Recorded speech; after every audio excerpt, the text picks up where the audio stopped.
Avez-vous lu ce matin dans l'Ouest France? Non, hier, un affreux crime a été commis sur le périphérique nantais. Des automobilistes, toujours en état de choc, ont découvert une section de chaussée affreusement fissurée. Afin d'élucider cette atrocité, le gestionnaire de chaussée a demandé l'ouverture d'une enquête. Une équipe d'auscultation a immédiatement été dépêchée sur place. Leur conclusion est sans appel. Les principaux coupables ont été identifiés et sont le trafic routier et les conditions climatiques. Le rapport d'auscultation conseille au gestionnaire d'évaluer sa chaussée pour limiter les phénomènes de dégradation qui représentent 45% des accidents routiers. De plus, il lui mentionne que, quoi qu'il arrive, il reste l'unique responsable et se devait d'anticiper ce drame. Le verdict tombe. Le renforcement de la chaussée s'élève à plus de 200 000 €. Furieux de payer la note, le gestionnaire exige l'auscultation de l'ensemble de son réseau pour connaître son état, identifier les besoins en intervention et établir les priorités et les stratégies d'entretien. L'équipe d'auscultation missionnée lui recommande d'effectuer une évaluation de la structure de la chaussée.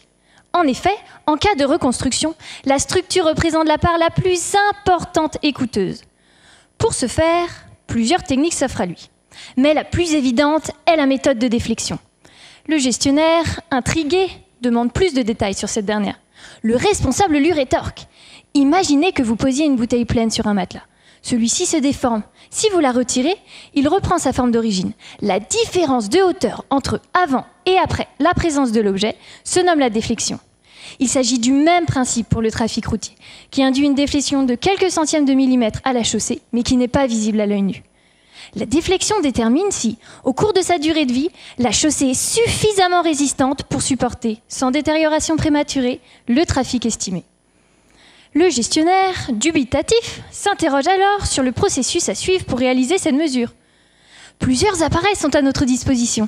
Certains sont privilégiés pour ausculter un secteur précis. D'autres, en continu, sont privilégiés pour ausculter un réseau. Cependant, des biais de mesure liés à ces appareils faussent et sous-estiment la déflexion.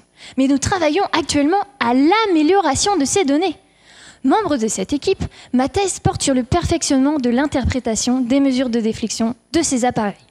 Au niveau routier, il permettra d'obtenir des indicateurs plus fiables et plus sensibles aux différents endommagements. Au niveau local, mes travaux seront utilisés pour l'évaluation des caractéristiques mécaniques des chaussées.